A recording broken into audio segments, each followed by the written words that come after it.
How's it going, guys? It's Mouseball, and this is the AttackMouse Nation, and welcome to Motoring with Mouseball. And guys, today's video is brought to you by Elite AttackMouse Nation member and super contributor Roger Gusty, Elite AttackMouse Nation member and super contributor JG Mopar, and Elite AttackMouse Nation member and super contributor Denise Shumko. Now guys, it's pretty obvious that not all of us can afford a Corvette, and not all of us can afford a Ferrari or a Lamborghini. So what's the next best thing to those cars? Well, obviously Mouseball and a Barth, and this Chevy Spark, which is not quite the RS model with the turbocharger, but I would imagine if I had my hands on one, this would be a much fairer comparison. And obviously I would think a Spark RS Turbo would actually be a two-door. Now, obviously, the Spark's a lot more practical than the Abarth.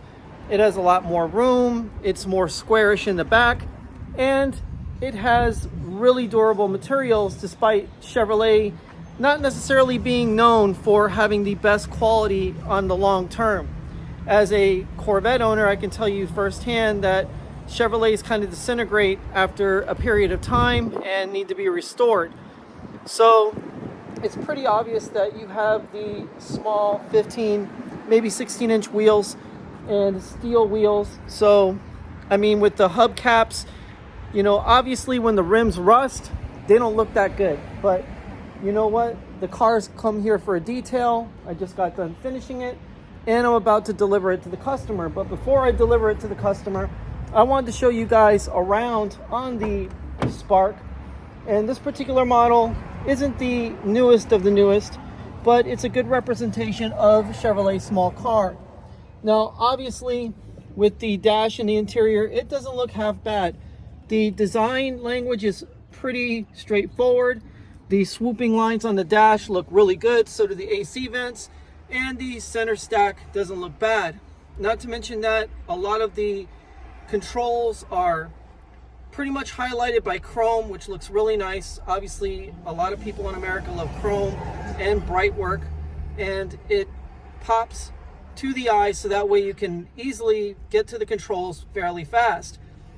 Now, obviously, most small cars wouldn't have a home button or wouldn't have a telephone button, and a lot of small cars wouldn't have all these different AC controls. And obviously, you have a automatic transmission with park, reverse, neutral, drive, and then low gear. And then you have the chronograph, instrument cluster. I mean, 120 is a little bit optimistic for this car, but most of the information like the temperature and oil and everything, if it does have it, would be in this data information center right here.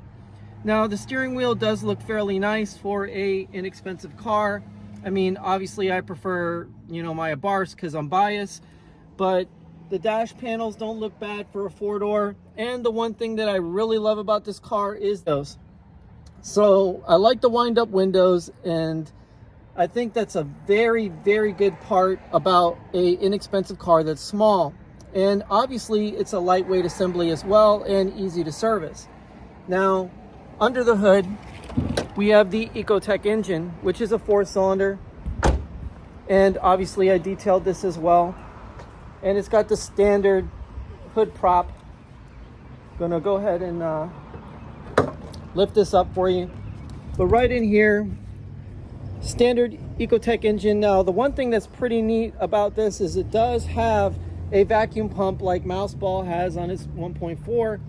And the engine layout is pretty similar to that of Mouseball, with the battery on the driver's side of the car, while the timing cover is on the passenger side. So a lot of stuff is pretty similar to the Abarth as far as engine layout and packaging. And obviously the customer is going to be very happy. The car's never been this clean in a very long time, and put a lot of cargo in here. Now, Mouseball you can put some cargo in Mouseball. You can fold down the seats. You can put quite a bit of gear in Mouseball, but with the squarish, boxy interior of this car, if this was a two-door, you'd have even more cargo room. Obviously, this car has some good character lines on the outside.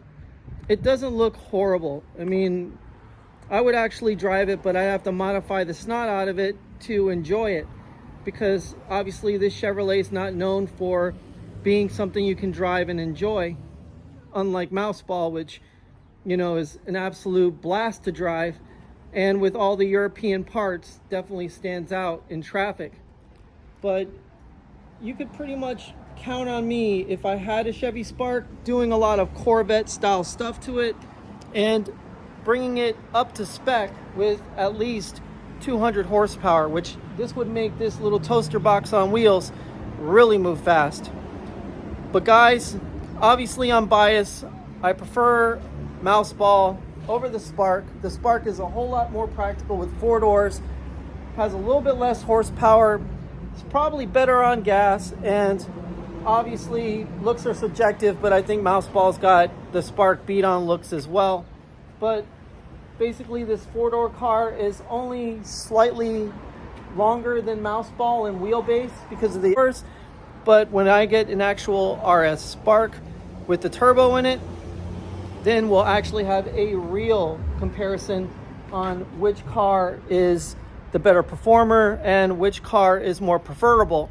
But if you are into small cars and you have to have an American car that will light up your life a little bit, well, the Spark isn't a bad idea. It's actually a pretty good car. It's fairly reliable. The Ecotec engine is a tunable platform to some degree, and the styling isn't too horrible. The odder the car, the more likely it is to get more attention from people and to be seen more often, because obviously when you see a Mustang, you see a Corvette, you've seen them all. When you see a Charger, you see a Challenger, you've seen them all. But not too many people would do something to a Spark and put a little bit of that Corvette DNA into it. So guys, stay happy, stay healthy, stay wealthy. And remember, if you want an oddball Pokemon, well, guess what? Chevrolet makes one too. Take it easy, guys. Mouseball out.